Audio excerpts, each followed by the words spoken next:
Sir வணக்கம் sir. வணக்கம். விடுதலை சிறுத்தைகள் கட்சி மது ஒழிப்பு மாநாடு நடத்துறதுக்கான ஏற்பாடு பண்ணிட்டு இருக்கு. இதுல அதிமுக பங்கேற்கணுன்ற ஒரு அழைப்பு விடுதலை சிறுத்தைகள் கட்சியினுடைய தலைவர் தொல் திருமாவளவன் முன் வச்சிருக்காரு. அதிமுக இந்த அழைப்பை எப்படி பாக்குது சார்? இல்லப்பா, அழைப்பு பொறுத்தவரை விசிக விடுத்திருக்கு. ஆனா அதுல கலந்து கொள்வதா இல்லையா என்பது குறித்து கட்சி முடிவு செய்யப்படுகிற விஷயம். எனவே அது நான் இந்த நேரத்துல அது கருத்து சொல்வது என்பது உசிதமா இருக்காது. ஆனா ஒரு விஷயம், அது திமுக பொறுத்தவரை தேர்தல் வாக்குறுதியில பூரண மது விலக்கு அதை நாங்க கொண்டு வருவோம்னு சொன்னாங்க. அதை கடந்த 3 வருஷம் மேல ஆயிடுச்சு. அதை அமல்படுத்தல. மாறாக 500 கடையை குறைக்கிறேன்னு சொல்லிட்டு அதனால அவங்க அந்த FL2 லைசன்ஸும் அதே போல மணமகிழ் மன்றங்கள் அதிகமாக உருவாக்கி வருமானத்தை தான் கூடுதலாக்குறாங்க. கிட்டத்தட்ட 35,000 கோடி 42,000 கோடி ஆயிருக்கு. அதுதான் அவங்களுடைய சாதனை.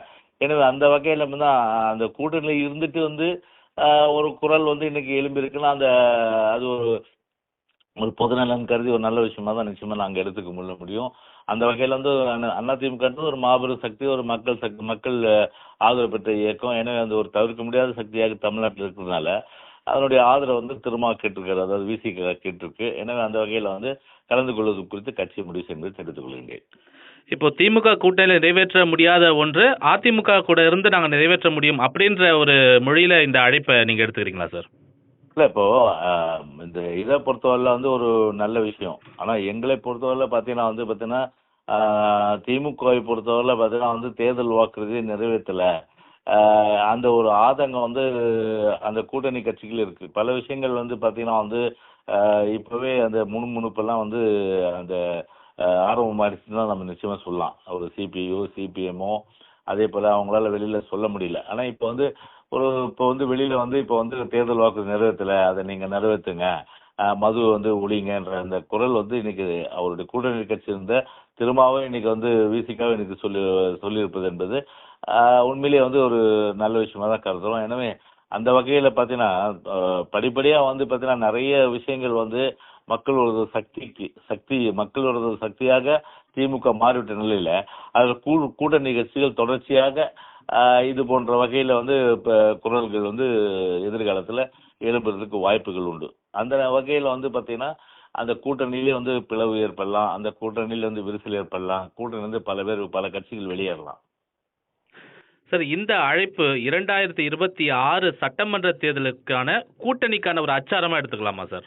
அதுதான் நான் ஏற்கனவே பதில சொல்லிட்டேனே. அதாவது கூட்டணி குறித்து எந்தெந்த கட்சிகளை நாங்கள் சேர்த்துக்கிறது கொள்றது இதெல்லாம் கட்சி தான் முடிவு செய்யும். எனவே அந்த வகையில் நாள் இருக்கு, கிட்டத்தட்ட இன்னொரு 1.5 வருஷம் மேலே இருக்கு. ஸோ அது தேர்தல் ஒரு நேரத்தில் அதெல்லாம் பார்த்துக்கலாம். அது கட்சி டிசைட் பண்ணும்.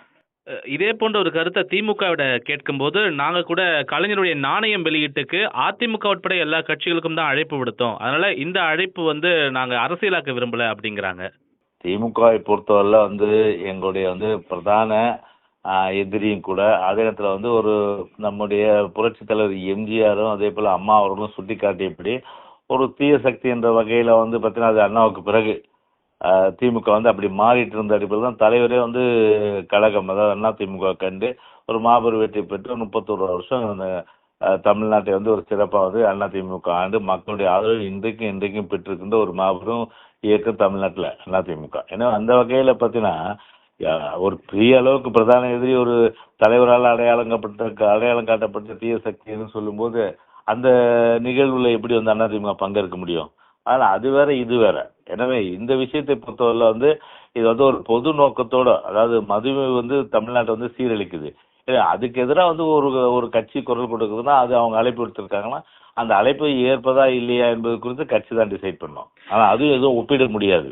திரு கருணாநிதியுடைய நிகழ்ச்சி அந்த நூற்றாண்டு விழா அந்த கமாவுடைய காயின், அதாவது இந்த நாணய வெளியீடு என்பது தனிப்பட்ட நபருடைய நிகழ்ச்சி. இது ஒரு பொது நலன் சார்ந்த நிகழ்ச்சி. ஏன்னா இதுல பார்த்தீங்கன்னா அதே இது ஒப்பிட முடியாது. ஏன்னா இதுல கலந்துக்கிறதா இல்லையன்றதை கட்சி தான் முடிவு செய்யும். சார், இந்த அழைப்பை தாண்டி திருமாவளவன் அறிவித்திருக்கக்கூடிய இந்த மது ஒழிப்பு மாநாடு தொடர்பாக உங்களுடைய பார்வை என்ன சார்? ஒரு பொது நோக்கத்துக்காக நடத்தப்படுற மாநாடு. எனவே இது ஒரு வரவேற்க தகுந்த மாநாடாக தான் நிச்சயமா நம்ம எடுத்துக்க முடியும். ஏன்னா ஒரு மது எந்த அளவுக்கு தமிழ்நாட்டை சீரழிக்குது என்பது நிச்சயமா எல்லோருக்குமே தெரியும். குடியை கெடுக்கின்ற மாதிரி அதாவது தமிழ்நாட்டை இன்னைக்கு சீரழிச்சிருக்கின்ற ஒரு சமுதாயத்தினுடைய சீர்கேடாக இருக்கின்ற இந்த ஒரு விஷயத்துல வந்து அவர் வந்து மாநாடு நடத்துறது நல்ல விஷயமா தான் பார்க்குறேன்.